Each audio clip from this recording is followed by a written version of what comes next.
너, 이건 강도나 다름없잖아. 너, 이건 강도나 다름없잖아. 강도? 그럼 당신 엄마 통장에 있는 돈 도로 가져오세요. 그럼 공평하게 나누죠. 남편이 연말 보너스를 전부 시어머니께 드렸길래 저도 제 성과급을 전부 친정엄마께 드렸습니다. 그랬더니 설날 밥상에 김치밖에 없다며 남편이 눈이 뒤집혔네요. 우리 엄마한테 고작 김치 쪼가리를 먹으라는 거야. 누구 엄마든 자식이 챙겨야죠.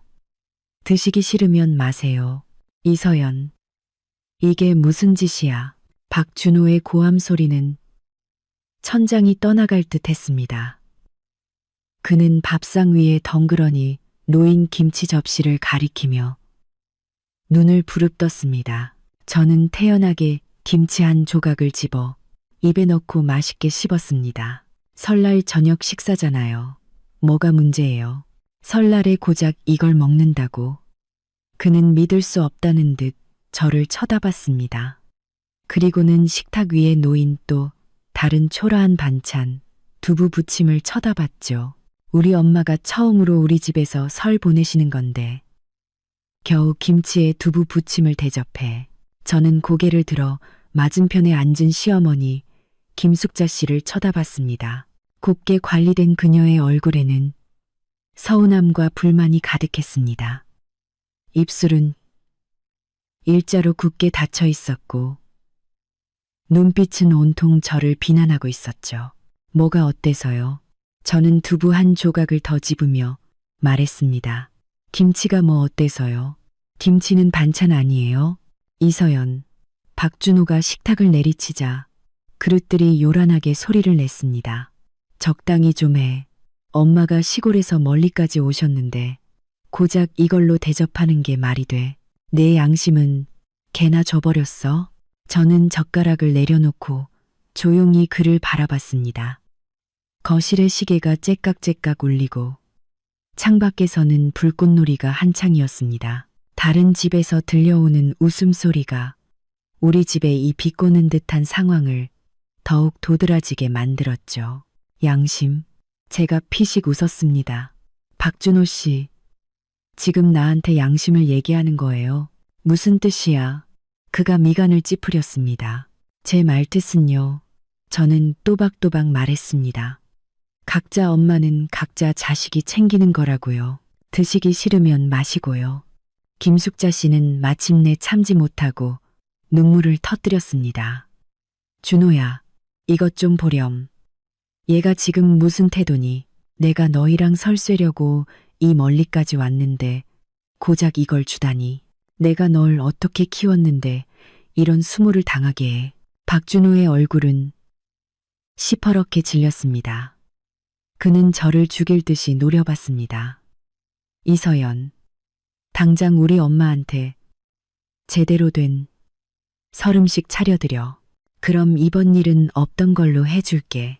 어머, 제가 눈썹을 치켜떴습니다. 제가 왜요? 우리 엄마니까, 내 시어머니니까. 그래서요, 당신 엄마지. 제 엄마는 아니잖아요. 당신 엄마한테 효도하고 싶으면 당신이 직접 하세요. 저까지 끌어들이지 말고요. 너, 박준호는 분노로 온몸을 떨었습니다. 이 불효막심한 며느리 같으니 내가 정말 눈이 삐었지. 너 같은 걸 아내라고. 피차 일반이네요. 제가 담담하게 말했습니다. 저도 눈을 똑바로 뜨지 못한 걸 후회해요. 연말 보너스는 전부 엄마한테 갖다 바치고 아내더러 집안 살림을 책임지라는 남자랑 결혼한 걸요. 순간 공기가 얼어붙었습니다. 김숙자 씨의 울음소리가 뚝 그쳤고 박준호의 표정은 얼굴에 그대로 굳어버렸습니다. 너 무슨 헛소리야. 박준호의 목소리는 확연히 기어들어갔습니다. 헛소리요. 저는 자리에서 일어나 침실로 들어갔습니다.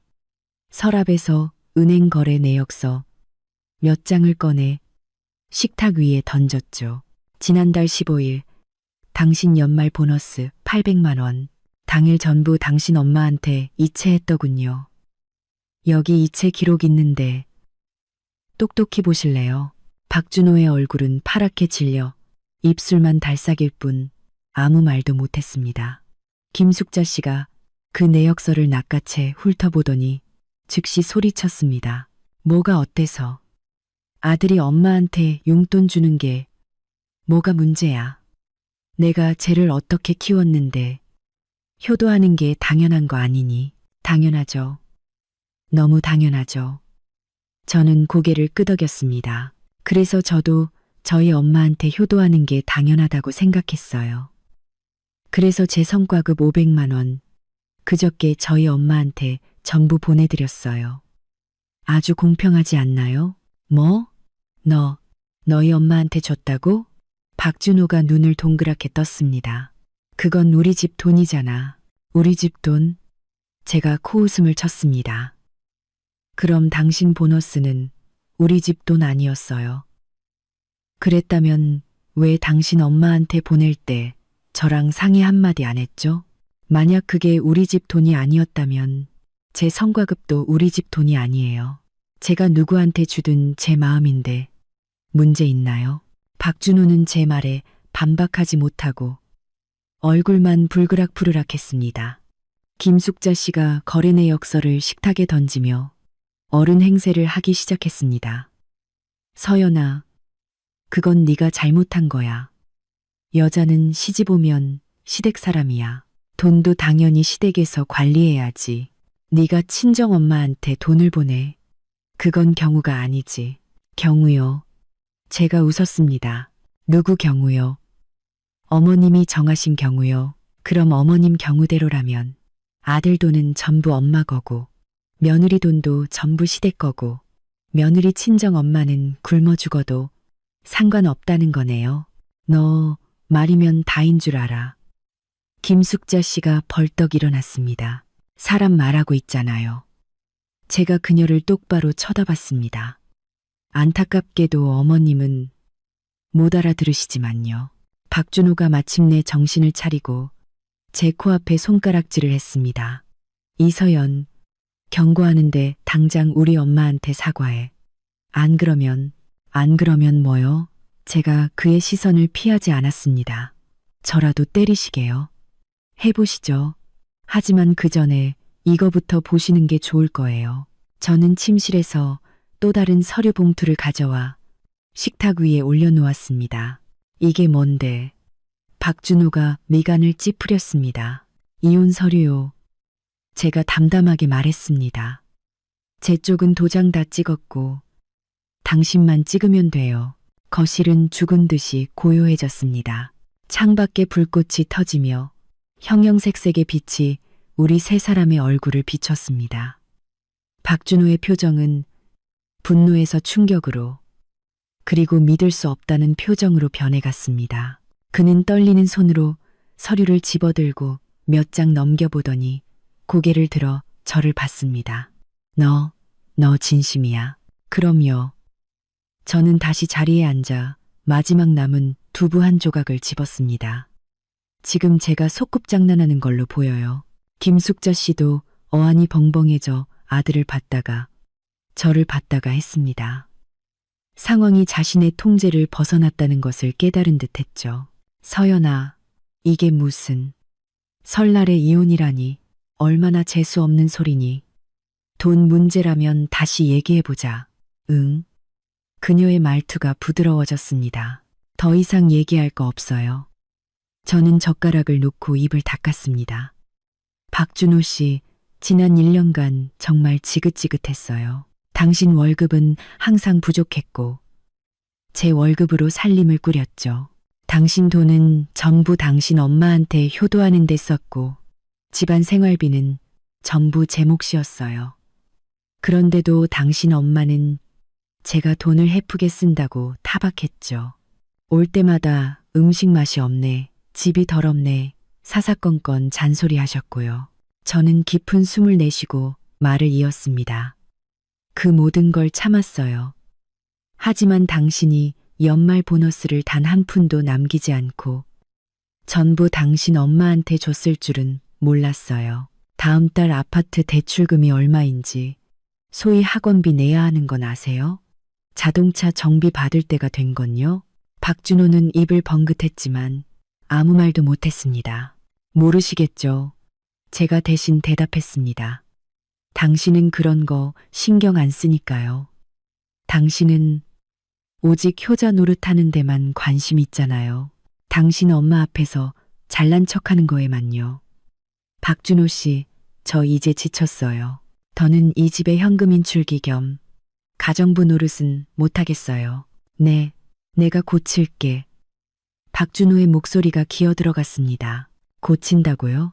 제가 웃었습니다. 박준호 씨, 그 말 몇 번이나 했는지 알아요? 고쳤어요? 당신 엄마 전화 한 통이면 바로 돈 보내고 와서 지내신다는 말에 저한테는 물어보지도 않고 덜컥 허락했잖아요. 당신 엄마가 절 무시할 때 당신은 단 한 번도 제 편을 들어준 적 없어요. 뭘 고쳤다는 거죠? 갈수록 심해지기만 했잖아요. 김숙자 씨가 보다 못해 끼어들었습니다. 준호야, 제 말하는 것 좀 봐. 저런 며느리는 이혼하면 그만이야. 엄마가 더 좋은 여자 찾아줄게. 엄마. 박준호가 마침내 소리쳤습니다. 제발 좀 가만히 계세요.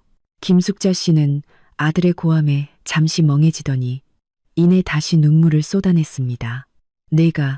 내가 나한테 소리를 질러. 내가 널 어떻게 키웠는데 고작 저런 여자 때문에 나한테 소리를 질러.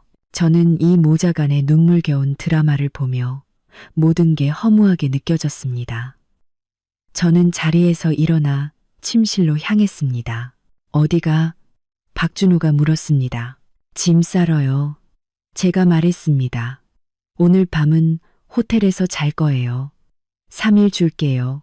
도장 찍고 연락해요. 3일 뒤에도 안 찍으면 소송 걸 거예요. 그때는 이렇게 간단하게 안 끝나요.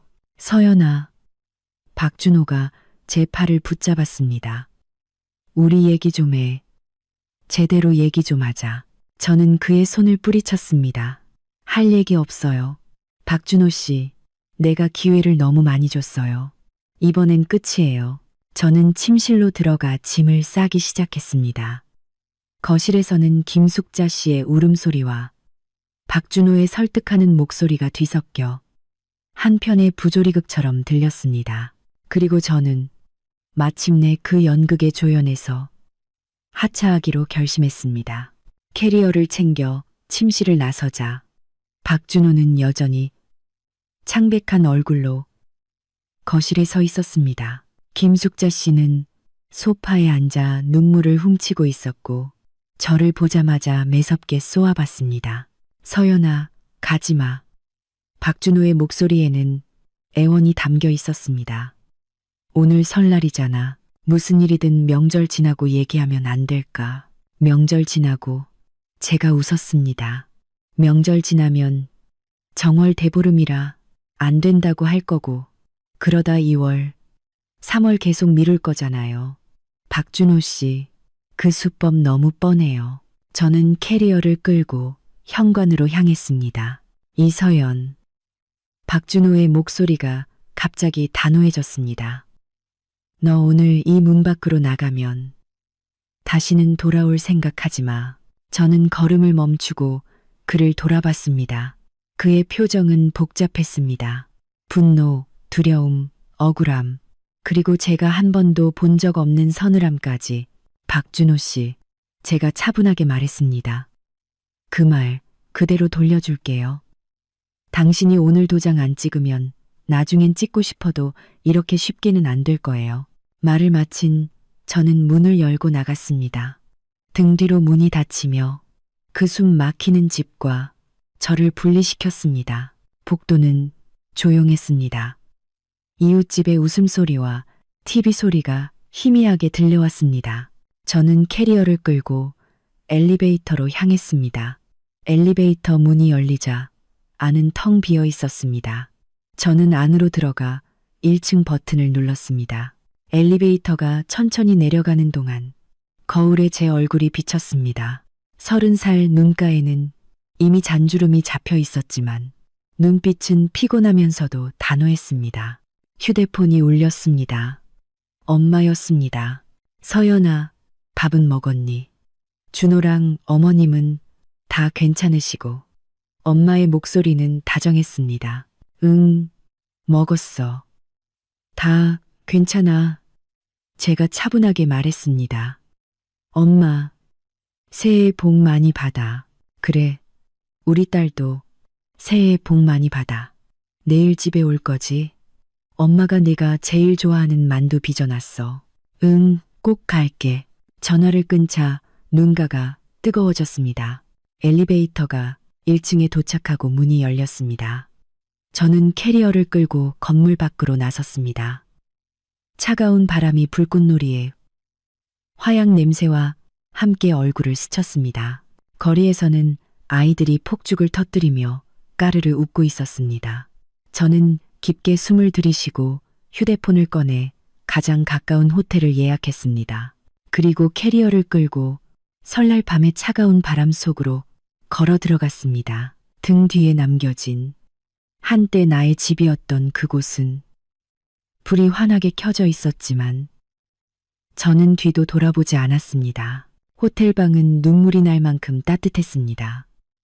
저는 소파에 주저앉아 창밖에서 계속 터지는 불꽃을 바라보며 지난 5년간 제가 얼마나 바보 같았는지 생각했습니다. 박준호와 결혼하고 남자는 박간일, 여자는 안살림이라는 그의 말에 잘 나가던 직장을 그만두고 전업주부가 되었죠. 아이가 태어나고 지출이 커지자 다시 일을 시작했지만 집안의 경제권은 여전히 그에게, 아니 정확히는 그와 그의 어머니 손에 있었습니다.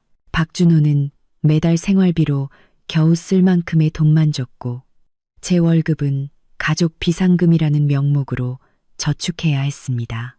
하지만 그 돈은 결국 어디로 흘러갔을까요? 시어머니 병원비 500만 원, 시누이 결혼 축의금 300만 원, 고향집 리모델링 비용 800만 원.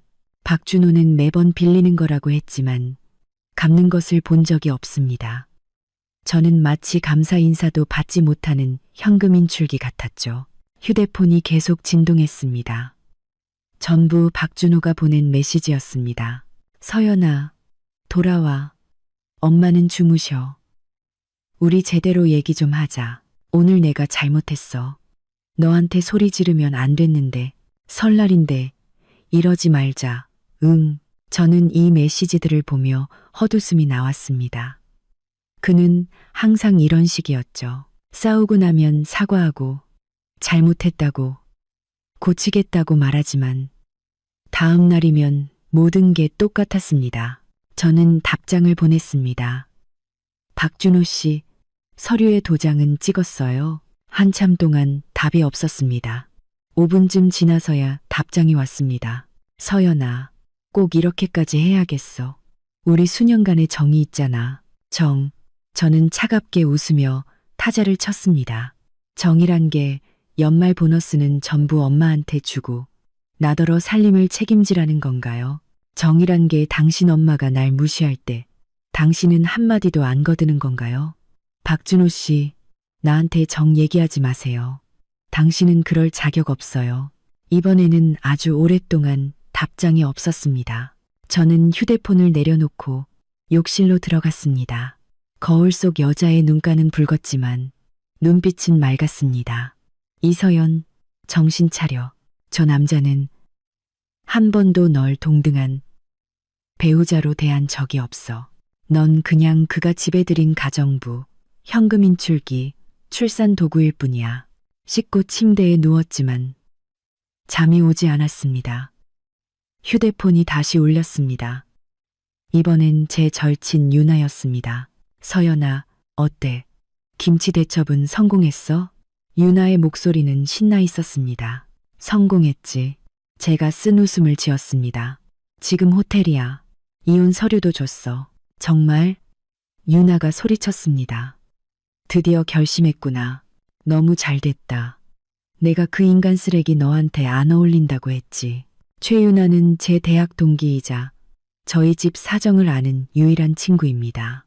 지난 몇 년간 저에게 10번도 넘게 이혼을 권했죠. 유나야, 나 너무 바보 같았지? 제 목소리가 약간 떨렸습니다. 이렇게 오래 참다니 바보가 아니라 너무 착한 거지. 유나가 한숨을 쉬었습니다. 지금이라도 깨달았으니 다행이야. 앞으로 어떻게 할 거야? 3일 시간 줬어. 도장 안 찍으면 소송 걸 거야. 잘했어. 유나가 말했습니다. 변호사 필요하면 말해.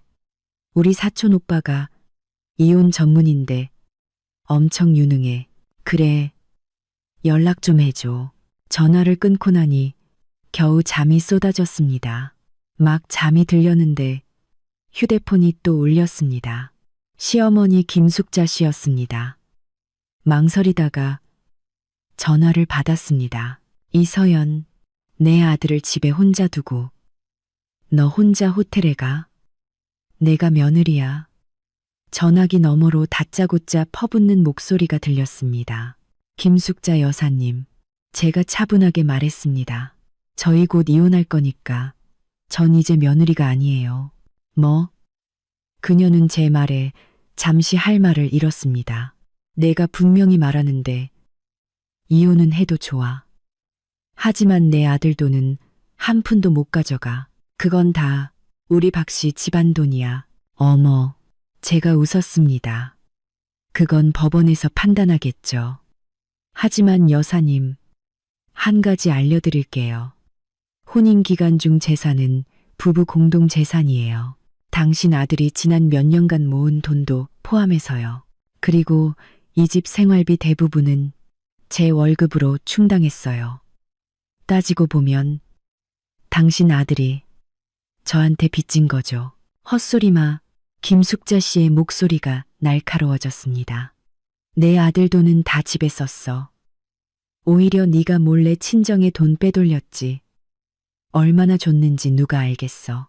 제가 저희 엄마한테 드린 돈은 제 합법적인 소득이에요. 제가 누구한테 주든 제 마음이죠. 제가 말했습니다. 당신 아들처럼 부부 공동재산을 몰래 당신한테 빼돌린 것과는 다르죠. 그건 재산 은닉이에요. 이혼 소송 때 법원에서 문제 삼을 수 있다고요. 사실법에 대해 잘은 모르지만 그녀를 겁주기엔 충분했습니다. 아니나 다를까 김숙자 씨의 목소리가 흔들렸습니다. 너 누굴 겁줘? 내 아들이 그랬어. 그 돈은 나한테 효도하는 거라고. 당연한 거야. 그럼 어디 두고 보시죠. 저는 더 이상 말 섞기 싫어 전화를 끊으려 했습니다. 또 할 말 있으세요? 저 이제 잘 건데요. 이서연, 너 내 전화 끊기만 해봐. 저는 바로 전화를 끊고 전원을 꺼버렸습니다. 세상이 조용해졌습니다. 그날 밤 편안하게 잠들지는 못했지만 적어도 저는 저 자신을 위해 살고 있었습니다. 다음 날 아침 저는 초인종 소리에 잠이 깼습니다. 문구멍으로 보니 박준호가 아침 식사를 사들고 서 있었습니다. 저는 문을 열었지만 그를 안으로 들이지는 않았습니다. 서연아, 네가 제일 좋아하는 빵이랑 커피 사왔어. 우리 얘기 좀 하자. 응. 그가 애써 미소를 지었습니다. 서류에 도장은 찍었어요. 제가 묻자 그의 미소가 굳었습니다. 서연아, 꼭 그렇게 매정하게 굴어야겠어. 매정하다고요. 제가 웃었습니다. 박준호 씨, 연말 보너스 전부 당신 엄마한테 한 푼도 안 남기고 줬을 때 당신이 매정하다는 생각은 안 했어요? 당신 엄마가 날 막 대할 때, 당신이 한 번도 내 편 안 들어줬을 때, 당신이 매정하다는 생각은요? 이제 와서 나한테 매정하다고 하는 거예요? 내가 잘못했어. 그가 고개를 숙였습니다. 약속할게. 앞으로 내 월급 전부 너한테 맡길게. 난 용돈만 조금씩 받았을게. 응, 너무 늦었어요. 제가 말했습니다. 박준호 씨, 내가 기회를 너무 많이 줬어요. 당신은 매번 약속했지만 매번 어겼어요. 난 이제 당신을 믿지 않아요. 그럼 우리 소희는 어떻게? 그가 갑자기 고개를 들었습니다. 소희가 온전한 가정을 잃게 내버려 둘 거야. 딸 소희 이야기에 가슴이 철렁했습니다. 소희는 이제 4살, 지금은 외할머니 댁에 있습니다. 어제는 차마 이 사실을 말하지 못하고 엄마가 출장 갔다고만 했습니다. 온전한 가정. 제가 코웃음을 쳤습니다. 아빠는 돈을 전부 할머니한테 주고 엄마 혼자 힘들게 꾸려나가는 집이 온전한 건가요? 아빠는 엄마를 전혀 신경 쓰지 않고 할머니가 엄마를 괴롭히도록 내버려두는 집이 온전한 거고요. 박준호 씨, 아이 핑계 대지 마세요. 그런 가정 환경이야말로 소희한테 상처예요. 고칠 수 있어. 정말 고칠 수 있다니까. 그가 문틀을 잡았습니다. 서연아, 한 번만 더 기회를 줘. 마지막으로 한 번만. 저는 그를 바라보며 한때 사랑했던 이 남자가 이제는 그저 초라하고 가여워 보인다고 생각했습니다. 박준호 씨, 제가 나지막이 말했습니다. 그냥 놓아주세요. 스스로에게 최소한의 자존심은 남겨요. 그의 손에서 힘이 빠지며 눈빛이 흐려졌습니다. 정말 나 이제 사랑하지 않아? 그의 목소리가 떨렸습니다. 사랑했었죠. 제가 솔직하게 말했습니다. 하지만 지금은 아니에요. 그는 한참 동안 저를 바라보다가 마침내 돌아서 떠났습니다. 그 뒷모습은 마치 10년은 늙어버린 듯 쓸쓸했습니다. 저는 문을 닫고 문에 기댄 채 천천히 주저앉았습니다. 마침내 눈물이 터져 나왔습니다. 그를 위해서가 아니라 한때 그토록 바보 같았던 제 자신을 위해서였습니다. 한참을 울고 나서 저는 눈물을 닦고 일어나 씻고 아침을 먹었습니다. 그리고 컴퓨터를 켜서 지난 몇 년간의 재정 기록을 정리하기 시작했습니다. 유나 말이 맞았습니다. 박준호가 서류에 도장을 찍지 않으면 법정에서 만나야 하니 미리 준비해야 했습니다. 3일째 되는 날 아침, 저는 호텔에서 체크아웃하고 친정으로 향했습니다. 문을 열어주신 엄마는 캐리어를 든 제 모습을 보고 금세 눈시울이 붉어졌습니다. 엄마, 나왔어. 제가 애써 미소를 지었습니다. 그래, 어서 와. 잘 왔다. 엄마는 캐리어를 받아들고 저를 안으로 이끌었습니다. 밥은 먹었니? 만두 데워줄게. 아빠가 서재에서 나오시더니 저를 보고 한숨을 쉬셨습니다. 결정했니? 네. 제가 고개를 끄덕였습니다. 이혼할 거예요. 그래, 네가 생각해서 내린 결정이면 됐다. 아빠가 제 어깨를 두드리셨습니다. 엄마랑 아빠는 항상 내 편이야. 코끝이 찡해졌습니다. 이게 바로 친정이구나. 내가 어떤 결정을 내리든 언제나 내 편이 되어주는 곳. 소희는요? 제가 물었습니다. 방에서 퍼즐 맞추고 있어. 아직 아무 말도 안 했어. 네가 오길 기다렸지. 저는 아이 방으로 들어갔습니다. 딸 소희는 바닥에 앉아 퍼즐에 집중하고 있었습니다. 우리 딸, 제가 조용히 불렀습니다. 소희가 고개를 들더니 눈을 반짝였습니다. 엄마, 아이는 달려와 제 품에 안겼습니다. 엄마, 출장 다녀왔어요? 응, 다녀왔어. 저는 아이를 꽉 껴안았습니다. 엄마 보고 싶었어. 네. 엄청요. 아빠랑 할머니는요? 저는 깊은 숨을 들이쉬었습니다. 우리 딸, 엄마가 할 얘기가 있어. 저는 소희를 소파에 앉히고 아이가 이해할 수 있는 방식으로 이혼에 대해 간단히 설명했습니다. 4살짜리 아이는 알아듣는 둥 마는 둥 했지만 무언가 달라졌다는 것은 예민하게 알아차렸습니다. 이제 엄마랑 아빠랑 따로 사는 거예요. 소희가 눈물을 글썽이며 물었습니다. 응. 하지만 엄마도 아빠도 여전히 우리 소희를 아주 많이 사랑해. 저는 아이의 이마에 뽀뽀했습니다. 이제 우리 소희는 집이 2개가 되는 거야. 이쪽 집에 살고 싶으면 이쪽에서, 저쪽 집에 살고 싶으면 저쪽에서 살 수 있어. 좋지. 소희는 고개를 숙이고 손가락만 만지작거리다가 한참 만에 조용히 고개를 끄덕였습니다. 가슴이 바늘로 찔리는 듯 아팠습니다. 할 수만 있다면 어느 부모가 아이에게 이런 경험을 하게 하고 싶을까요? 하지만 어쩔 수 없는 일이었습니다. 점심때 제 휴대폰이 울렸습니다. 박준호였습니다. 서연아, 우리 잠깐 만나자. 서류는 봤는데 몇 가지 협의할 게 있어. 그의 목소리는 쉬어 있었습니다. 좋아요. 어디서요? 늘 가던 거기, 카페에서. 이 시에 전화를 끊자 엄마가 걱정스럽게 저를 쳐다봤습니다. 준호가 동의한대 조건을 걸겠대요. 제가 냉소적으로 말했습니다. 아마 재산 분할 문제겠죠. 엄마가 같이 가줄까? 아빠가 젓가락을 내려놓으셨습니다. 아니에요, 아빠. 제가 고개를 저었습니다. 저 혼자 해결할 수 있어요. 오후 2시, 저는 약속한 카페에 도착했습니다.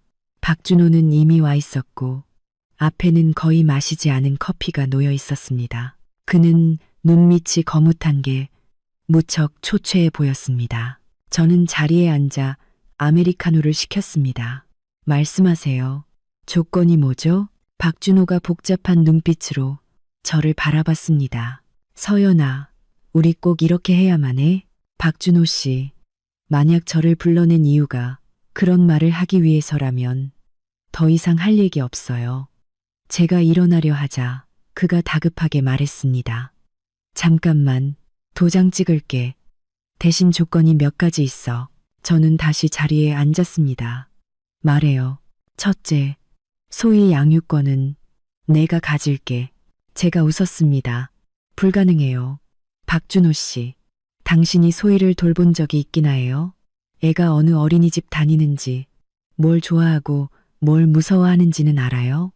장고, 아마 선생님 성함도 모를걸요. 그의 얼굴이 붉어졌습니다. 앞으로 배우면 돼. 둘째는요. 제가 말을 끊었습니다. 그는 입술을 깨물었습니다. 둘째, 집은 내가 가질게. 우리 부모님이 마련해 주신 거니까. 대출금은요. 제가 물었습니다. 지난 5년간 대출금은 전부 제 월급으로 갚았어요. 은행 거래 내역으로 증명할 수 있고요. 그럼 그만큼 돈으로 보상해 줄게. 그가 말했습니다. 셋째, 저축한 돈은 반씩 나누자. 그런데 우리 집에 저축한 돈이 별로 없잖아. 박준호 씨, 제가 몸을 앞으로 기울이며 그를 쏘아봤습니다. 당신이 바보예요. 아니면 내가 바보라고 생각하는 거예요. 그는 멍하니 저를 쳐다봤습니다. 지난 몇 년간 당신 월급 통장, 당신 엄마가 가지고 있었죠? 제가 확인해 봤는데 당신 통장에서 매달 절반이 당신 엄마 통장으로 이체됐더군요. 이건 명백한 부부 공동재산 은닉이에요. 그의 얼굴색이 변했습니다. 너, 그걸 어떻게, 사람이 모르게 하려면 애초에 하지를 말았어야죠. 저는 의자에 등을 기댔습니다. 그리고 당신 엄마 통장에 있는 그 2천만 원, 작년에 친구한테 빌려준다고 했던 돈이죠. 사실은 당신 엄마한테 보낸 거고요. 박준호의 이마에 식은땀이 맺혔습니다. 원래는 당신 체면 좀 세워주려고 했어요. 제가 말을 이었습니다. 하지만 당신은 너무 실망스럽네요. 박준호 씨, 내가 당신한테 준 서류는 이미 충분히 관대한 거였어요. 집은 내 거예요. 첫 계약금은 당신 부모님이 내셨지만 지난 몇 년간 대출금은 전부 제가 갚았고 인테리어 비용도 제가 냈으니까요. 저축한 돈은 제가 3분의 1을 가질 거예요. 대부분이 제 월급이었으니까요. 소위 양육권도 제 거고요. 당신은 아빠 자격이 없으니까요. 너, 이건 강도나 다름없잖아. 그가 목소리를 낮춰 소리쳤습니다. 강도? 제가 비웃었습니다. 그럼 당신 엄마 통장에 있는 돈 도로 가져오세요. 그럼 공평하게 나누죠. 그는 침묵했습니다. 선택지는 두 가지예요. 제가 말했습니다. 첫째, 내가 준 서류에 도장을 찍고 깔끔하게 헤어지든가. 둘째, 내가 이혼 소송을 걸고 재산 보전 신청을 하든가. 그럼 법원에서 당신 엄마 통장을 포함한 모든 계좌를 동결시킬 거고. 우리는 누가 지치나 끝까지 가보는 거죠. 박준호의 얼굴은 종이장처럼 하얘졌습니다. 너 정말 독하다. 그가 힘겹게 말했습니다. 독하다고? 제가 웃었습니다. 박준호 씨, 당신이 가르쳐 준 거예요. 당신이랑 당신. 엄마가 지난 몇 년간 나한테 했던 모든 행동들이 어떻게 하면 독해질 수 있는지 가르쳐 줬다고요. 그는 저를 바라봤습니다. 그의 눈에는 분노와 억울함, 그리고 그보다 더 큰 두려움이 담겨 있었습니다. 그는 아마 처음으로 깨달았을 겁니다. 제가 더 이상 그가 마음대로 주무를 수 있는 이서연이 아니라는 것을. 하루 시간 줄게요. 제가 일어섰습니다. 내일 이 시간까지 답을 줘요. 동의하지 않으면 법정에서 봅시다. 카페를 나서자 햇살이 눈부셨습니다. 저는 깊게 숨을 들이쉬었습니다. 이제껏 느껴보지 못한 해방감이 밀려왔습니다. 나 자신을 위해 사는 것이 이런 기분이구나. 휴대폰이 울렸습니다. 유나였습니다. 어때? 협상 결렬. 최후 통첩을 날렸어. 내일 결판 날 거야. 잘했어. 유나가 칭찬했습니다. 참, 우리 사촌 오빠가 그러는데 소송 걸 거면 언제든지 맡아준대. 너 같은 경우는 거의 무조건 이긴다고 하더라. 고마워. 그럴 일 없었으면 좋겠네. 전화를 끊고 저는 친정으로 바로 가지 않고 변호사 사무실로 향했습니다. 유나의 사촌 오빠인 김도연 변호사님은 아주 전문적이었습니다. 제 이야기를 듣고 나서 많은 조언을 해주셨죠. 이서연 씨, 가지고 계신 증거가 아주 충분합니다.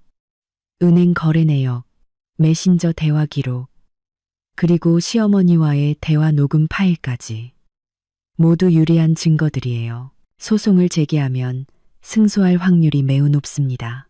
만약 합의 이혼을 한다면요. 그건 상대방이 얼마나 양보하느냐에 달렸죠.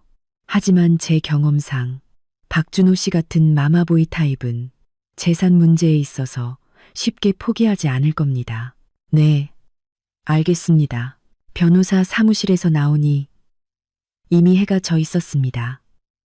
저는 길가에 서서 오가는 차들을 보며 5년 전 오늘을 떠올렸습니다. 그때도 이런 저녁이었죠. 박준호는 길거리 포장마차에서 값싼 은목걸이로 저에게 청혼했습니다. 서연아, 내가 행복하게 해줄게. 저는 그때 감동의 눈물을 흘렸습니다. 지금 생각하니 참으로 비꼬는 듯한 기억이었습니다. 그는 정말 저를 행복하게 해주었죠. 제가 누구인지조차 잊어버릴 만큼요. 넷째 날 아침, 저는 휴대폰 벨 소리에 잠이 깼습니다. 엄마였습니다. 목소리가 다급했죠. 서연아, 빨리 와봐. 내 시어머니가 집에 와서 난리야. 저는 벌떡 일어났습니다. 그 여자가 거긴 왜요? 소희를 만나겠다고, 못 만나게 하면 안 가겠다고 하면서 아래층에서 울고불고 난리야. 이웃 사람들 다 쳐다보고 있어. 저 바로 갈게요. 절대 문 열어주지 마세요. 전화를 끊고 저는 옷을 입자마자 밖으로 달려나갔습니다. 집으로 운전해 가는 길에 분노가 치밀어 올랐습니다. 김숙자, 정말 대단하네. 친정까지 와서 행패를 부리다니. 15분 후 아파트 단지에 도착하니 멀리서부터 사람들이 우리 집 동입구에 모여 있는 것이 보였습니다. 그 중앙에는 바닥에 주저앉아 다리를 치며 통곡하는 김숙자 씨가 있었습니다. 아이고, 내 손주야. 불쌍한 내 손주. 저 독한 어미한테 잡혀가서 할미 얼굴도 못 보게 됐네. 아이고, 내 손주야. 주변 이웃들은 수근거리며 이런저런 말을 하고 있었습니다. 저 집딸이 이혼한다더니 애를 데리고 나갔나 봐. 아이고. 저 시어머니도 참 불쌍하네. 불쌍하긴 평소에 며느리를 엄청 구박했다던데 저는 차를 세우고 성큼성큼 걸어가 사람들을 해치고 나아갔습니다. 잠깐만요. 비켜주세요. 김숙자 씨는 저를 보자 울음소리를 더욱 키웠습니다. 이서연, 내 손주 내놔. 우리 소희 어디다 숨겼어. 김숙자 씨. 제가 차갑게 그녀를 내려다봤습니다. 여기서 무슨 행패세요? 행패? 내가 내 손주 보러 온 게 뭐가 잘못됐어. 그녀가 바닥에서 벌떡 일어났습니다. 네가 애를 데리고 가서 못 만나게 하잖아. 무슨 꿍꿍이야. 소희를 보고 싶으면 그럴 수 있어요. 제가 말했습니다. 하지만 이런 방식은 아니죠. 지금 이게 뭐 하는 짓이에요? 온 동네 사람들 구경거리라도 되고 싶으세요? 구경거리? 내가 뭐가 구경거리야. 그녀가 제 코앞에 손가락질을 했습니다. 내가 구경거리지. 남편 버리고 이혼하겠다고 우리 집 재산까지 뜯어가려는 저 뻔뻔한 여자 좀 보라고요. 구경하던 사람들이 웅성거리기 시작했습니다. 저는 깊게 숨을 들이쉬고 휴대폰을 꺼내 녹음 파일을 재생했습니다. 내가 분명히 말하는데 이혼은 해도 좋아. 하지만 내 아들 돈은 한 푼도 못 가져가. 그건 다 우리 박씨 집안 돈이야.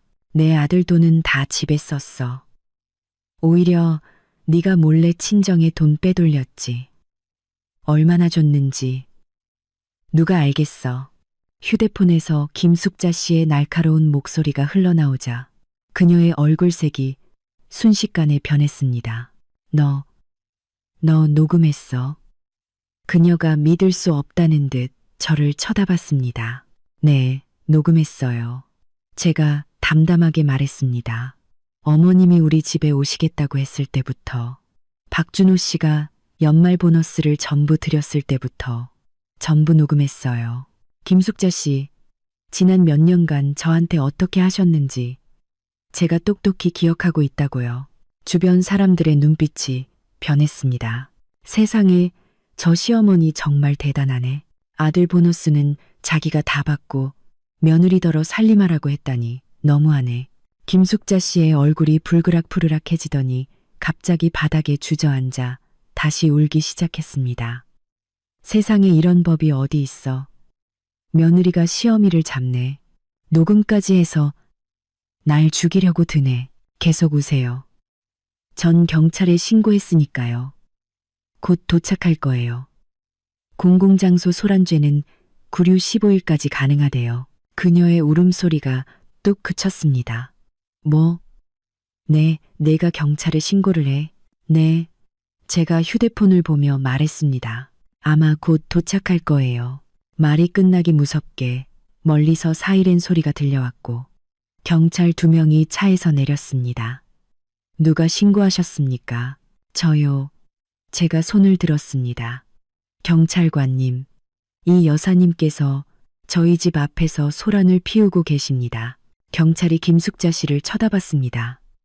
어머님, 무슨 일이시죠? 김숙자 씨는 당황했습니다. 저는 제 손주를 보러 왔을 뿐이에요. 손주는 저희 집에 있습니다. 제가 말했습니다. 저는 이분의 전 며느리고 지금 이혼 절차를 밟고 있습니다. 아이를 강제로 보려 하시길래 못 만나게 했더니 여기서 소란을 피우신 겁니다. 경찰은 상황을 파악하고 김숙자 씨에게 말했습니다. 어머님, 가정 문제는 대화로 해결하셔야지. 공공장소에서 소란을 피우시면 안 됩니다. 이번에는 경고로 끝나지만 한 번 더 이러시면 저희와 함께 경찰서로 가셔야 합니다. 김숙자 씨는 입술을 떨며 아무 말도 못했습니다. 경찰이 구경꾼들을 해산시키자 김숙자 씨는 저를 원망스럽게 쏘아보고는 돌아서려 했습니다. 잠깐만요. 제가 그녀를 불러 세웠습니다. 그녀가 돌아보자 저는 그녀에게 다가가 목소리를 낮춰 말했습니다. 김숙자 씨, 명심하세요. 저와 박준호 씨는 아직 법적으로 부부예요. 지금 소란 피우는 건 당신 아들에게 좋을 게 없어요. 아들이 재산 분할해서 조금이라도 덜 뺏기길 바란다면 조용히 계세요. 그렇지 않으면 저도 끝까지 가볼 생각이니까요. 그녀의 눈에 두려움이 스쳤습니다. 그녀는 돌아서 가버렸습니다. 저는 한숨을 쉬고 집으로 올라갔습니다. 집에는 엄마가 소희를 안고 걱정스러운 얼굴로 기다리고 있었습니다. 괜찮아요. 엄마, 해결됐어요. 그 여자가 또 오면 어떡하니? 당분간은 안 올 거예요. 저런 사람은 강자한테 약하거든요. 소희가 저를 쳐다봤습니다. 엄마, 할머니가 왜 울었어요? 저는 몸을 낮춰 아이의 머리를 쓰다듬었습니다. 할머니가 우리 소희를 보고 싶었는데 방법을 잘못 선택하신 거야. 우리 딸 기억해야 해. 울고 떼쓴다고 문제가 해결되는 건 아니야. 차분하게 말로 해야 한단다. 소희는 알아듣는 둥, 많은 둥 고개를 끄덕였습니다. 그때 휴대폰이 울렸습니다. 박준호였습니다. 이서연, 너 우리 엄마한테 무슨 짓을 한 거야? 전화기 너머로 다짜고짜 소리치는 목소리가 들렸습니다. 당신 엄마가 우리 집에 와서 행패 부리길래 경찰에 신고했어요. 경찰이 돌려보냈고요. 왜요? 또 당신한테 일러 바쳤어요? 경찰에 신고를 해. 그의 목소리가 높아졌습니다. 그분은 우리 엄마야. 그래서요. 제가 비웃었습니다. 박준호 씨, 경고하는데 당신 엄마 단속 잘해요.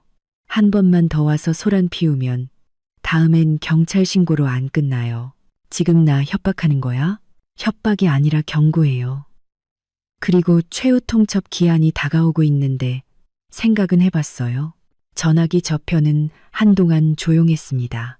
알았어, 찍을게. 그가 마침내 말했습니다. 하지만 집은 못 줘. 그건 우리 부모님 평생 모은 돈이야. 그럼 할 얘기 없네요. 법정에서 봅시다. 잠깐만. 그가 다급하게 말했습니다. 박준호 씨, 사람 말 못 알아들어요. 제 인내심이 바닥났습니다. 집은 내 거예요. 협상의 여지 없어요. 지난 몇 년간 대출금도 내가 갚았고 인테리어도 내가 했어요. 당신 부모님은 5년 전 가격으로 계약금만 내셨잖아요. 따지고 보면 내가 손해보는 장사라고요.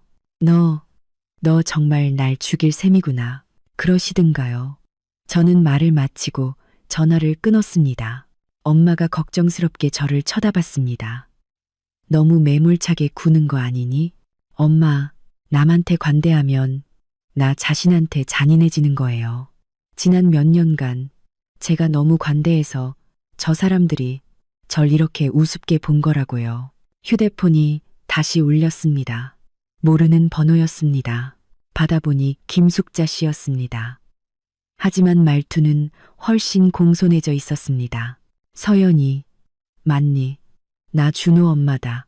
우리 잠깐 얘기 좀 할 수 있을까? 준호 빼고 우리 둘이서만. 저는 눈썹을 치켜떴습니다. 무슨 얘기요? 너랑 준호, 그리고 소희 일 때문에. 너희 집 근처 찻집에 와 있는데 잠깐 나올 수 있겠니? 걱정 마.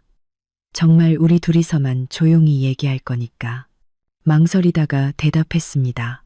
네, 20분 뒤에 갈게요. 전화를 끊자 엄마가 저를 말렸습니다. 가지 마.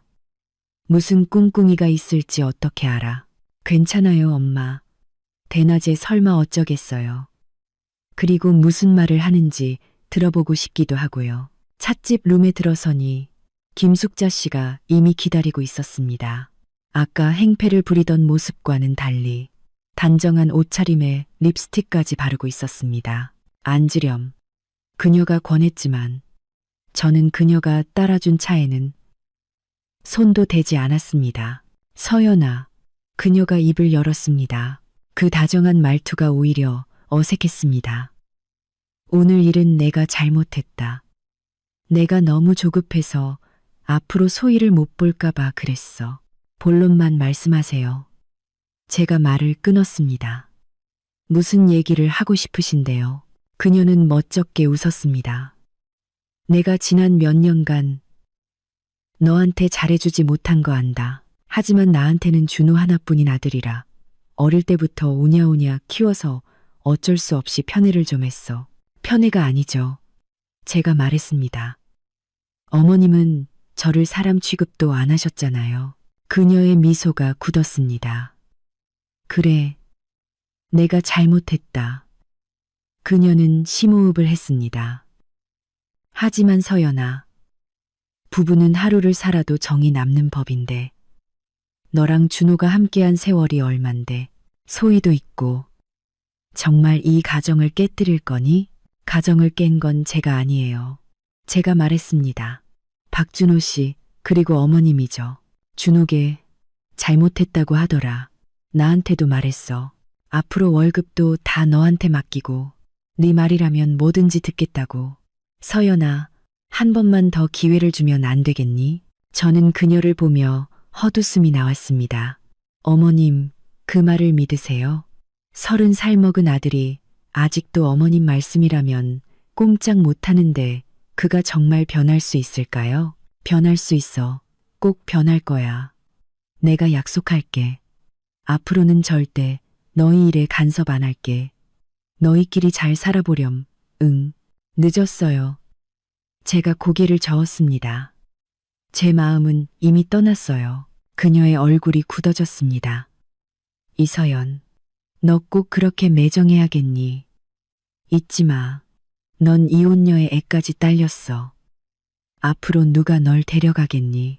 하지만 우리 준호는 달라. 남자는 이혼해도 얼마든지 어린 처녀랑 새 출발할 수 있어. 아, 결국 그 얘기가 하고 싶으셨군요. 제가 웃었습니다. 그건 어머님이 걱정하실 일이 아니에요. 저 혼자 사는 한이 있더라도 당신들 집에서 종살이 하는 것보다는 나으니까요. 그녀는 마침내 본색을 드러냈습니다. 이게 어디서 은혜도 모르고 똑똑히 들어. 집은 절대 못 줘. 그건 우리 부부 노후 자금이야. 네가 만약 그 집을 뺏어가면 내가 가만 안 둬. 그럼 법정에서 뵙죠. 제가 일어섰습니다. 참, 한 가지 더 알려드릴게요.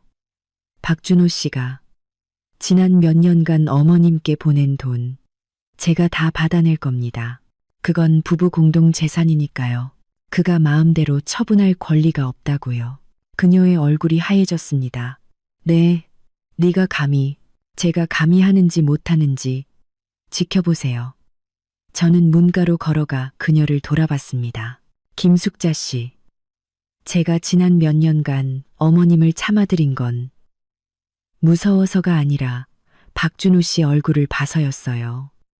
이제 그럴 필요가 없어졌으니 앞으로는 저를 건드리지 않는 게 좋을 거예요. 말을 마친 저는 문을 열고 나갔습니다. 등 뒤에서 찻잔 깨지는 소리가 들렸지만 저는 걸음을 멈추지 않았습니다. 일주일 후 박준호는 결국 서류에 도장을 찍지 않았습니다. 예상했던 대로였습니다. 저는 김 변호사님께 전화를 걸었습니다. 변호사님, 소송 진행해 주세요. 결심하셨습니까? 네, 결심했습니다. 저들이 끝까지 가보자는데 저도 물러설 생각 없습니다. 소장을 제출한 다음 날, 저는 법원으로부터 소환장을 받았습니다. 동시에 박준호에게서도 전화가 걸려왔습니다. 이서연, 너 진짜 나를 고소했어. 그의 목소리에는 믿을 수 없다는 감정이 가득했습니다. 기회는 줬어요. 당신이 걷어찼을 뿐이죠. 좋아. 아주 잘했어. 그가 이를 갈았습니다. 그럼 법정에서 보자. 네가 얼마나 뜯어갈 수 있는지 어디 한번 보자고. 전화를 끊고 나서 저는 아무런 감흥도 느끼지 못했습니다. 슬픔이 극에 달하면 더 이상 슬프지 않다고 했던가요? 이제 그에 대한 미움조차 남아있지 않았습니다. 재판 일주일 전, 김 변호사님은 모든 증거를 정리해 주셨습니다. 은행 거래 내역, 메신저 대화 기록, 녹음 파일, 그리고 지난 몇 년간 제가 가게를 위해 지출한 모든 영수증까지.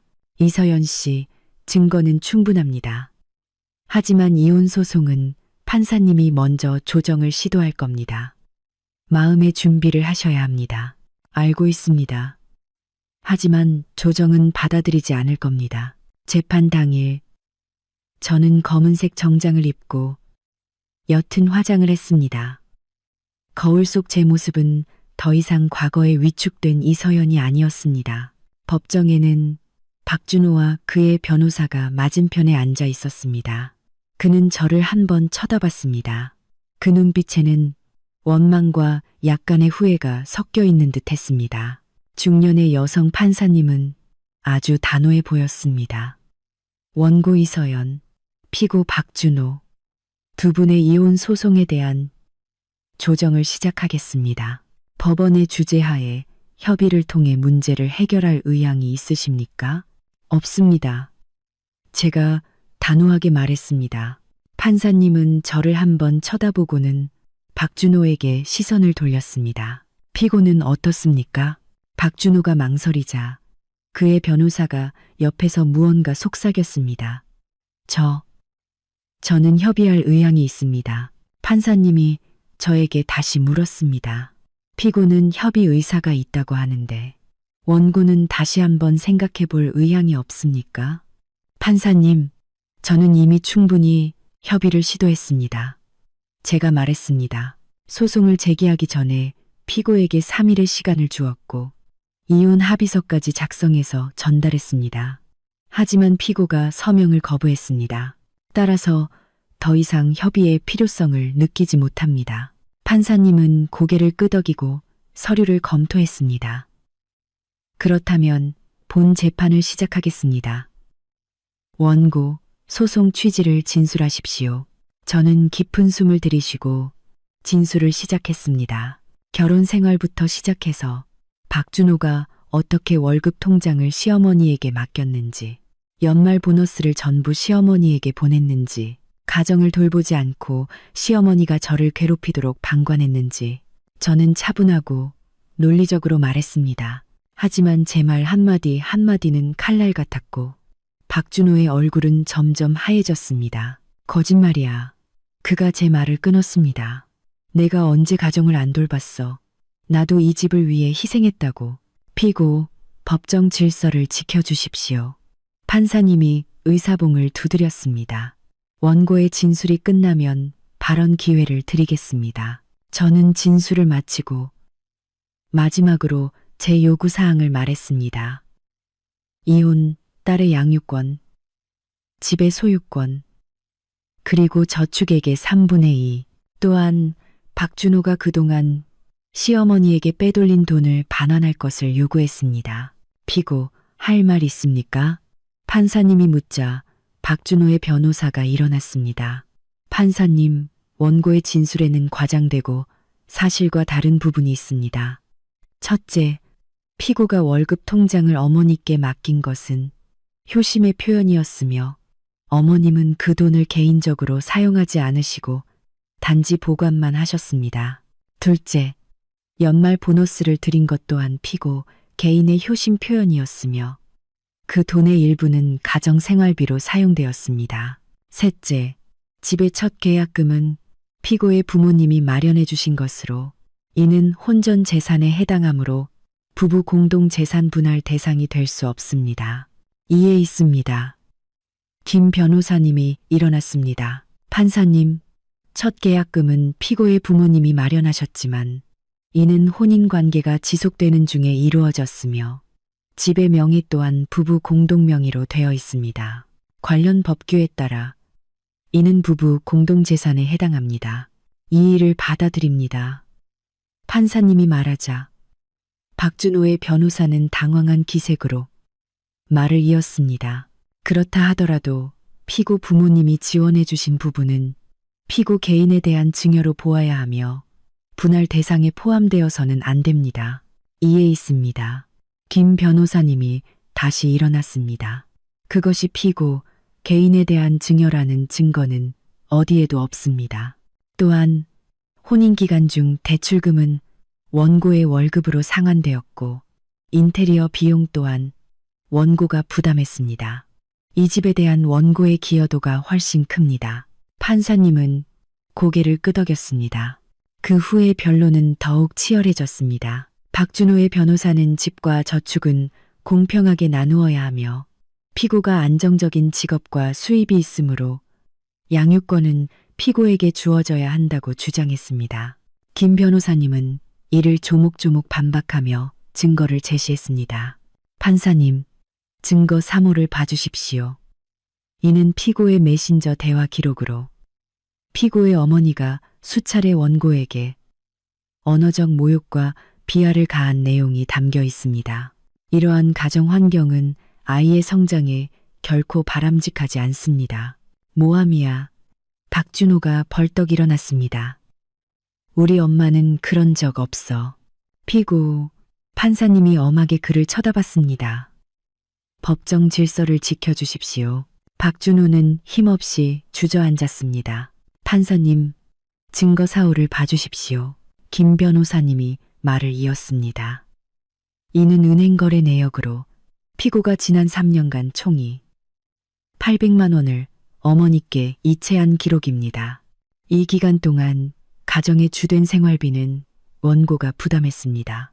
이는 전형적인 부부 공동재산은 닉 행위입니다. 박준호의 변호사는 이 돈이 부모님께 드린 용돈이라고 주장했지만 김 변호사님은 배우자의 합법적인 권리를 침해해서는 안 되며 이체 사실을 원고에게 알리지 않은 것은 은닉 및 기만 행위에 해당한다고 반박했습니다. 판사님은 진지하게 들으며 무언가를 기록했습니다. 마지막으로 양육권 문제에 대해 제가 안정적인 직업과 수입이 있으며 아이가 태어난 이후로 주로 제가 아이를 돌봤다는 점을 강조했습니다. 또한 아이의 할머니가 아이 앞에서 저를 험담하는 등 아이의 정서에 해로운 환경을 제공했다는 점도 덧붙였습니다. 모든 변론이 끝나고 판사님은 휴정을 선언하며 추후 판결을 내리겠다고 했습니다. 법정을 나오자 박준호가 저를 따라왔습니다. 이서연, 꼭 이렇게까지 해야 했어. 그가 붉어진 눈으로 물었습니다. 이렇게까지 해야 했냐고요? 제가 그를 돌아봤습니다. 박준호 씨, 오늘 이 상황까지 온 건 당신이 자초한 거예요. 내가 잘못했어. 정말 잘못했어. 그가 말했습니다. 우리 서로에게 다시 한번 기회를 주면 안 될까? 소희를 위해서라도 아이 핑계 대지 말라고 했죠. 제가 말을 끊었습니다. 당신은 그럴 자격 없어요. 그는 멍하니 저를 쳐다봤습니다. 박준호 씨, 정말 아이를 생각한다면 재산 분할에 깨끗하게 동의하세요. 아이에게 부끄러운 아빠가 되지 말라고요. 말을 마친 저는 돌아서 떠났습니다. 김 변호사님이 따라오며 말했습니다. 이서연 씨, 아주 잘하셨습니다. 판사님의 태도를 보니 우리 쪽에 훨씬 유리합니다. 감사합니다. 이제 어떻게 되죠? 판결을 기다려야죠. 하지만 제 생각에 피고 측에서 판결 전에 협상을 제안해 올 겁니다. 판결 결과가 합의보다 더 불리할 수 있으니까요. 네, 알겠습니다. 역시나 3일 후 박준호에게서 전화가 왔습니다. 이번에는 말투가 훨씬 부드러워져 있었습니다. 서연아, 우리 얘기 좀 하자. 네가 제시한 합의서 도장 찍을게. 조건은요? 집은 너한테 줄게. 저축도 네가 3분의 2 가져. 소위 양육권도 너한테 줄게. 하지만 우리 엄마한테 간 돈은 못 돌려줘. 그건 부부 공동 재산이라고 분명히 말씀드렸는데요. 그건 내가 엄마한테 효도한 거잖아. 그 돈에는 제 돈도 포함되어 있어요. 제가 목소리를 높였습니다. 박준호 씨, 당신은 우리 공동 재산을 마음대로 처분할 권리가 없다고요. 전화기 저편은 한참 동안 조용했습니다. 알았어. 그것도 갚을게. 대신 분할 상환으로 해주면 안 될까? 좋아요. 합의서에 명시하죠. 그럼 우리 내일 구청에서 만날까? 네. 좋아요. 전화를 끊고 저는 길게 한숨을 내쉬었습니다. 드디어 끝나는구나. 5년간의 결혼 생활, 상처만 남았던 관계가 마침내 막을 내리는 순간이었습니다. 생각했던 것만큼 홀가분하지도 그렇다고 슬프지도 않았습니다. 그저 담담했습니다. 사람의 마음이 완전히 떠나면 미움조차 사치스러운 감정이 된다는 것을 깨달았습니다. 다음 날, 저와 박준호는 구청 앞에서 만났습니다. 그는 수염도 깎지 않고 구겨진 옷차림으로 무척 초췌해 보였습니다. 저는 단정한 옷차림에 옅은 화장을 했습니다. 이 지저분했던 결혼 생활의 마지막은 가장 단정한 모습으로 끝내고 싶었습니다. 절차는 간단했습니다. 서류에 서명하고 도장을 찍고 2개의 붉은 혼인관계 증명서가 2개의 녹색 이혼 확인서로 바뀌었습니다. 구청을 나서자 햇살이 조금 눈부셨습니다. 서연아, 박준호가 저를 불렀습니다. 미안했다. 저는 그를 돌아봤습니다. 앞으로 잘 지내요. 너도. 우리는 각자 다른 방향으로 걸어갔습니다. 이혼 서류를 받은 다음 날, 김 변호사님은 재산 분할 합의서를 작성해 주셨습니다. 내용은 우리가 협의한 그대로였습니다. 집은 제 소유가 되고 박준호는 3개월 내에 이사해야 하며 저축액은 제가 3분의 1을 갖고 그가 시어머니에게 보낸 이 800만 원은 2년간 분할 상환하기로 했습니다. 소희의 양육권은 제게 있으며 그는 매달 양육비 30만 원을 소희가 18세가 될 때까지 지급해야 합니다. 면접 교섭권은 2주에 한 번, 구체적인 시간은 서로 협의하기로 했습니다. 문제 없어요. 제가 말했습니다. 그럼 내일 박준호 씨를 불러 서명하도록 하겠습니다. 다음 날 오후, 박준호는 약속 시간에 맞춰 변호사 사무실에 왔습니다. 그는 피곤한 기색이 역력했습니다. 합의서는 봤어요. 서명할게요. 대신 조건이 하나 있어요. 무슨 조건이죠? 소희를 만나게 해줘요. 벌써 보름이나 못 봤어요. 제가 망설이자 김 변호사님이 입을 열었습니다. 박준호 씨, 면접 교섭권은 합의서에 명시되어 있습니다. 서명의 부대 조건으로 걸 사항이 아닙니다. 부대 조건이 아니에요. 그냥 딸이 보고 싶어서 그럽니다. 박준호가 말했습니다. 서연아, 내가 잘못한 거 알아. 하지만 나도 소희 아빠잖아. 딸도 못 보게 하는 건 너무하잖아. 저는 며칠 전부터 아빠는 어디 갔냐고 묻던 소희의 얼굴을 떠올렸습니다. 좋아요. 서명하면 오늘 소희를 만나게 해줄게요. 하지만 오늘뿐이에요. 앞으로는 합의서대로 하고요. 그래, 알았어. 그가 서둘러 고개를 끄덕였습니다. 변호사의 입회하에 우리는 합의서에 서명했습니다. 서명을 마친 박준호는 모든 기운이 빠져나간 듯 보였습니다. 서연아, 우리 정말 돌이킬 수 없는 거지. 네, 돌이킬 수 없어요. 그는 씁쓸하게 웃었습니다. 그래, 돌이킬 수 없겠지. 변호사 사무실을 나와 저는 그를 차에 태우고 친정으로 향했습니다. 차 안에서는 아무런 대화도 오가지 않았습니다. 아파트 아래에 도착해서 제가 말했습니다. 차에서 기다려요. 내가 소희 데리고 내려올게요. 올라가면 안 돼? 안 돼요. 제가 단호하게 말하자 그는 어두운 표정으로 고개를 끄덕였습니다. 저는 위층으로 올라갔습니다. 소희는 그림을 그리고 있었습니다. 우리 딸. 아빠가 아래층에 와서 기다리고 있어. 소희의 눈이 반짝였습니다. 정말요? 응. 엄마랑 같이 내려가자. 저는 소희의 손을 잡고 아래층으로 내려갔습니다. 박준호는 이미 차 밖에서 기다리고 있었습니다. 아빠. 소희는 제 손을 놓고 그에게 달려갔습니다. 박준호는 몸을 낮춰 딸을 끌어안았습니다. 그의 눈시울이 붉어졌습니다. 소희, 아빠 보고 싶었어. 네. 소희가 그의 목을 끌어안았습니다. 아빠, 어디 갔었어요? 왜 집에 안 와요? 박준호는 저를 한번 쳐다보고는 씁쓸하게 웃었습니다. 아빠가 출장 갔었어. 앞으로는 집에 자주 못 올 것 같아. 왜요? 아빠랑 엄마가 이제 따로 살기로 했거든. 제가 다가가 소희 앞에 앉았습니다. 하지만 아빠는 여전히 아빠고 엄마는 여전히 엄마야. 우리는 둘 다 우리 소희를 아주 많이 사랑해. 그냥 같이 살지 않을 뿐이야. 알겠지? 소희는 알아듣는 둥 마는 둥 고개를 끄덕였습니다. 박준호는 소희를 안고 한참 동안 이야기를 나누었습니다. 30분 정도가 지나자 제가 말했습니다. 소희야, 이제 집에 가야지. 박준호는 아쉬운 듯 딸을 놓아주지 못했습니다. 소희, 아빠가 2주에 한 번씩 보러 올게. 알았지? 네. 아빠, 약속해야 해요.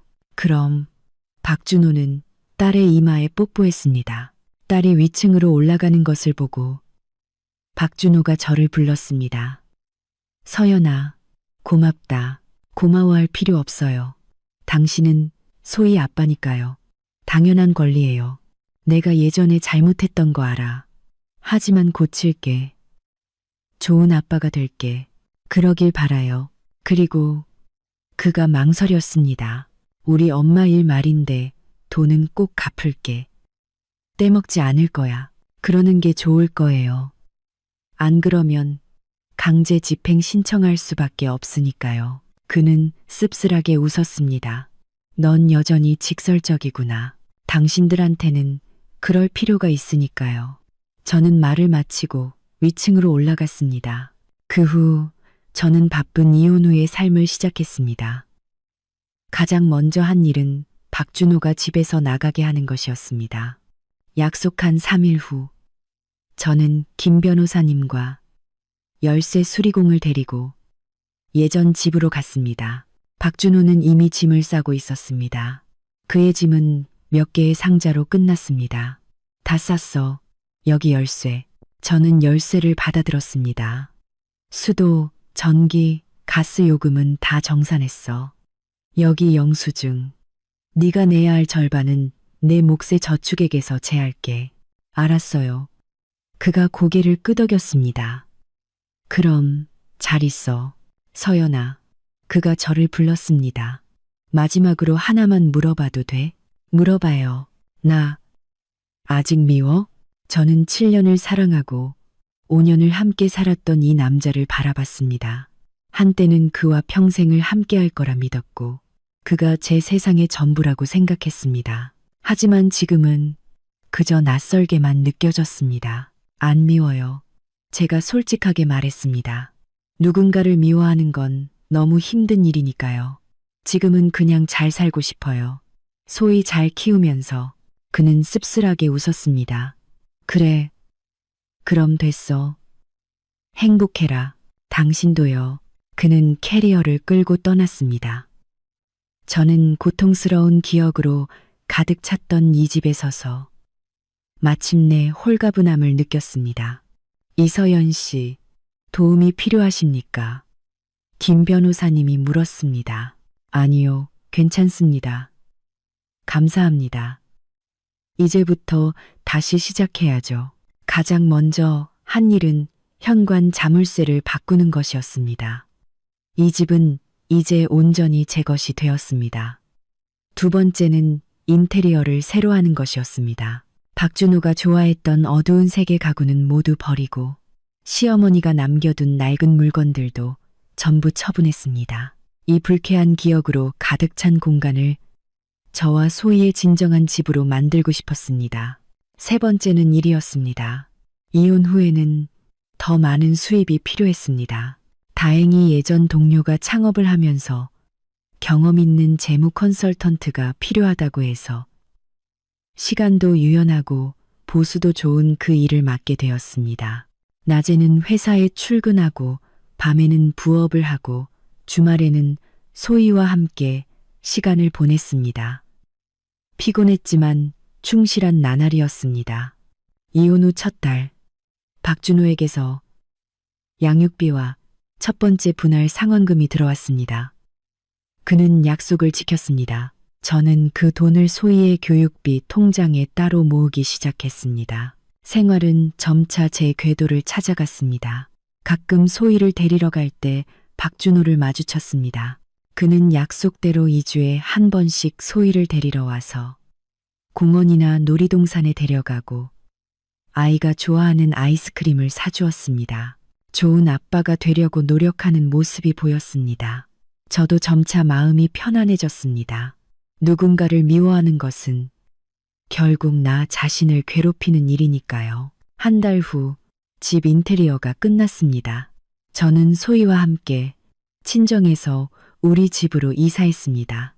새 집은 밝은 북유럽 스타일로 간결하고 따뜻했습니다. 소희는 분홍색 벽과 공주 침대가 있는 자기 방을 아주 마음에 들어 했습니다. 엄마, 여기가 우리 새 집이에요? 응, 여기가 우리 새 집이야. 엄마랑 소희 둘만의 집, 마음에 들어? 네. 소희가 제 목을 끌어안았습니다. 엄마, 비밀이 있는데요. 저 옛날 집보다 새 집이 더 좋아요. 옛날 집에서는 할머니가 맨날 엄마한테 화냈잖아요.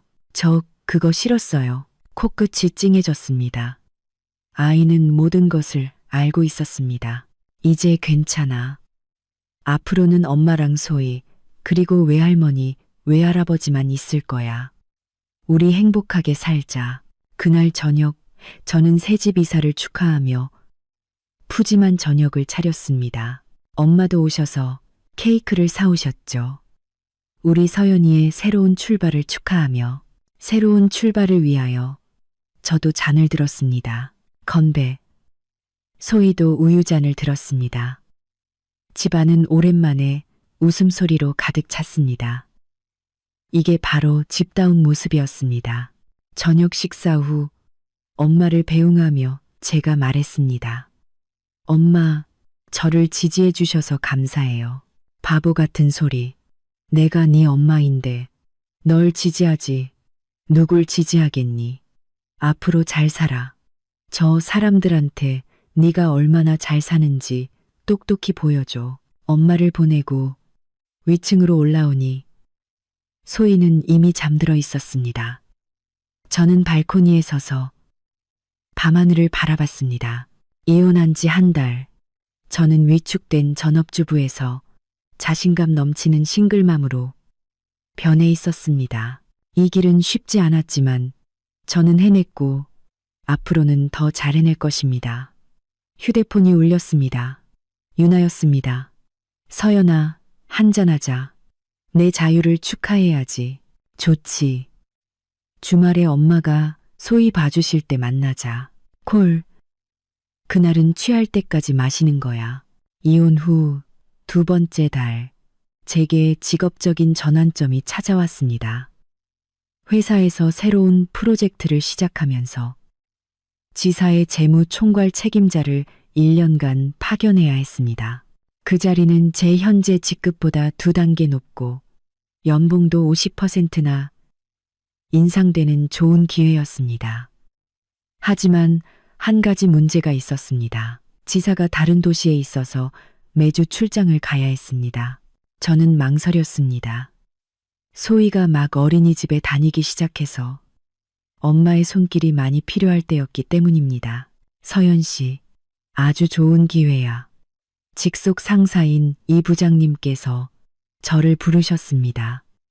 서연 씨, 능력 있고 일 처리도 확실하잖아. 이 자리는 서연 씨밖에 없어. 1년 뒤에 돌아오면 바로 차장으로 승진할 수 있어. 알고 있습니다, 부장님. 하지만 딸이 아직 어려서요. 월요일 아침에 가서 목요일 저녁에 돌아오면 되잖아. 금요일은 재택근무하고 그럼 일주일에 3일만 거기서 자면 돼. 회사에서 숙소랑 교통비도 다 지원해 줄 거고. 마음이 흔들렸지만 여전히 망설여졌습니다. 알았어, 3일 줄게. 이 자리 노리는 사람 많으니까 빨리 결정해. 집에 돌아와 엄마와 상의했습니다. 엄마는 망설임 없이 말했습니다. 가야지. 이렇게 좋은 기회를 왜 놓쳐. 소희는 내가 있잖아. 걱정 마. 하지만 엄마도 몸이 안 좋으시잖아요. 난 괜찮아. 어린이집 데려다 주고 밥 챙겨주는 게 뭐가 힘들다고. 아빠도 곧 은퇴하시는데 같이 돌봐주실 거야. 저는 소희에게도 물었습니다. 우리 딸, 엄마가 일주일에 며칠 다른 도시에 가서 일해야 하는데 외할머니랑 외할아버지랑 같이 있어도 괜찮겠어? 소희가 눈을 동그랗게 뜨고 물었습니다. 엄마, 다시 돌아올 거죠? 그럼 매주 돌아올 거야. 그럼 괜찮아요. 엄마, 일하러 가세요. 소희는 씩씩하게 잘 있을게요. 눈시울이 붉어졌습니다. 이렇게 기특한 딸이라니. 다음 날 저는 이 부장님께 전화를 걸었습니다. 부장님, 저 그 자리 맡겠습니다. 아주 잘 생각했어. 다음 주 월요일부터 출근할 수 있지? 네, 문제 없습니다. 그 후 며칠간 저는 업무 인수인계와 짐을 싸느라 정신없이 바빴습니다. 엄마가 저희 집으로 오셔서 소희를 돌봐주시기로 했습니다. 서연아, 걱정 말고 다녀와. 집은 내가 지킬게. 엄마, 고생이 많으세요. 제가 엄마를 안았습니다. 고생은 무슨, 네가 잘 되는 걸 보면 엄마는 기쁘기만 한데. 월요일 아침 저는 캐리어를 끌고 집을 나섰습니다. 소희는 아직 자고 있었습니다. 저는 아이의 이마에 뽀뽀하며 속삭였습니다. 우리 딸, 엄마 일하고 올게. 주말에 만나자. 새로운 일은 생각보다 훨씬 도전적이었습니다. 지사의 재무 상황은 엉망이었고 제 임무는 이 모든 것을 바로잡는 것이었습니다. 첫 주, 저는 매일 밤 10시까지 일했습니다. 동료들은 낙하산인 저를 경계했지만 저는 실력으로 증명해야 한다고 생각했습니다. 둘째 주, 저는 구매팀장이 리베이트를 받는 정황을 포착하고 본사에 보고했습니다. 셋째 주, 그 팀장은 직위해제되었고 저는 회사 내에서 신뢰를 얻기 시작했습니다. 넷째 주, 저는 재무 프로세스를 정비하고 비용 절감 방안을 제시하여 본사의 인정을 받았습니다. 일은 점차 궤도에 올랐고 저는 매주 목요일 밤 마지막 기차를 타고 집으로 돌아와 금요일에는 재택 근무를 하며 소희와 시간을 보냈습니다. 주말에는 공원, 박물관, 학원에 데려갔습니다. 바빴지만 희망찬 나날이었습니다. 이혼 후 세 번째 달, 저는 새 직장에서의 첫 월급을 받았습니다. 예전보다 50%나 늘어난 금액을 보며 경제적 독립이 주는 안정감을 실감했습니다. 저는 그 돈으로 엄마께 금목걸이를 사드렸고 소희가 배우고 싶어 했던 피아노 학원에 등록시켜 주었습니다. 소희는 정말 기뻐하며 제 목을 끌어안았습니다. 이혼 후 네 번째 달, 예상치 못한 손님이 찾아왔습니다. 김숙자 씨가 회사로 저를 찾아온 것입니다. 그녀는 많이 늙어 보였습니다. 서연아, 내가 예전에 잘못한 거 안다. 사과할게. 그녀는 말했습니다. 준호가, 네가 좀 최내주면 안 될까? 저는 웃었습니다. 김숙자 씨, 그게 가능하다고 생각하세요? 당신 아들이 힘든 게 저랑 무슨 상관이죠? 제가 당신들 집에서 힘들었을 때 누가 저를 걱정해줬나요? 이제 와서 저한테 그런 부탁을 하세요. 다시는 찾아오지 마세요. 한 번만 더 찾아오면 접근 금지 신청할 겁니다. 그녀는 저를 원망스럽게 쳐다보며 돌아섰습니다. 너 정말 독하다. 네, 당신들한테는 독해져야만 했어요. 이혼 후 여섯 번째 달, 제 커리어는 정점을 찍었습니다. 제가 주도한 비용 절감 프로젝트가 큰 성공을 거두어 본사에서 큰 상여금을 받았습니다. 이 부장님은 전화해서 1년 뒤 복귀하면 차장 자리를 약속한다고 했습니다. 저는 유나를 만나 축하 파티를 했습니다. 유나는 진심으로 기뻐하며 말했습니다. 서연아, 지금 너 온몸에서 빛이 나. 이혼 전에는 늘 고개 숙이고 기어 들어가는 목소리로 말했잖아. 지금은 당당하고 자신감 넘쳐. 이게 진짜 너야. 그 말에 눈가가 뜨거워졌습니다. 그렇습니다. 5년간의 결혼 생활에 짓눌려 있던 진짜 제 모습을 되찾은 것입니다. 유나는 조심스럽게 김 변호사님 이야기를 꺼냈습니다. 우리 사촌 오빠 김 변호사 말이야. 요즘 나한테 내 소식 자주 물어보더라. 혹시 연애할 생각은 없는지. 그 오빠 정말 괜찮은 사람이야. 능력 있고 인품 좋고 무엇보다 여자를 존중할 줄 알아. 한번 만나보는 거 어때? 지금은 연애할 생각 없어. 일하고 소위 키우는 것만으로도 벅차. 솔직히 말해. 김 변호사님에 대한 인상은 좋았지만 아직 새로운 관계를 시작할 준비가 되지 않았습니다.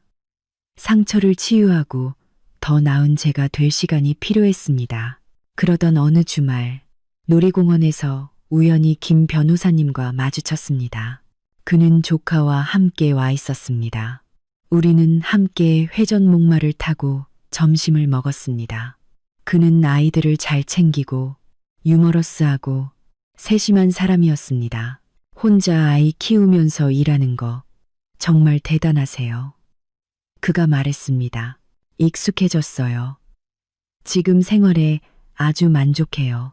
그날 이후 우리는 종종 연락하며 지냈습니다. 그는 제게 부담을 주지 않았고 천천히 다가왔습니다. 우리는 영화를 보고 산책을 하고 식사를 하며 서로를 알아갔습니다. 이혼한 지 2년째 되던 가을날 그가 제게 정식으로 고백했습니다.